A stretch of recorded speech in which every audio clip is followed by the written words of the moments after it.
right, y'all. This is a question from the review for test 4. This is problem number 29. And it's asking us to solve this problem here. So, y'all, back earlier in the beginning of the semester, we did these problems where we would do this u substitution. And we would say u is going to be equal to the middle variable. So, y'all, I'm going to say u equals e to the x. And then that's going to tell me that u squared is going to be e to the 2x, okay? So, y'all, what I'm going to do here is I'm going to come back to this problem. And if I see an e to the 2x, I'm going to write it with a u squared. And if I see an e to the x, I'm going to write it with a u. So look, y'all, I'm going to write u squared minus 13u plus 36 equals 0. Okay. Y'all, I'm going to factor this thing out. So we'll put u's here because we want to get a u squared. And now, y'all, I'm looking for two numbers that multiply to 36. But if I added them together, I'd get a minus 13. I'm going to go with a minus 4 and a minus 9. So, y'all, at this step, we can set each part equal to 0. Okay, and we're going to get u equals 4. We're going to get u equals 9. But, y'all, if you remember, u was the same thing as e to the x. So on the next page, y'all, I'm going to put e to the x equals 4 and e to the x equals 9. Okay?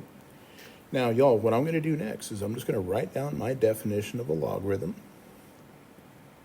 So y equals a log base a of x means a to the power of y equals x.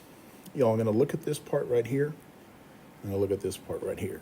And I'm going to call this one problem number 1. So, y'all, in my problem number 1, my a is the same thing as e. Instead of an x, we got a y.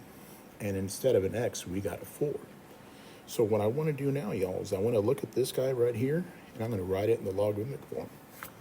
So we're going to say y, which is what we're calling x, equals the log with the base of e. Y'all, the log with the base of e is the ln, or the natural logarithm of the number 4.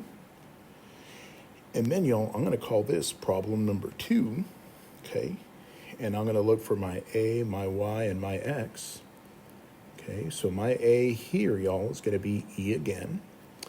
Instead of a y, we got an x. And instead of an x, we got a 9. Okay, so again, y'all, when I come back to write it in my logarithmic form, I'm going to say x equals the log with the base of e, the ln of 9. And these right here, y'all, are my two answers. If you got any questions, let me know. I'm happy to help.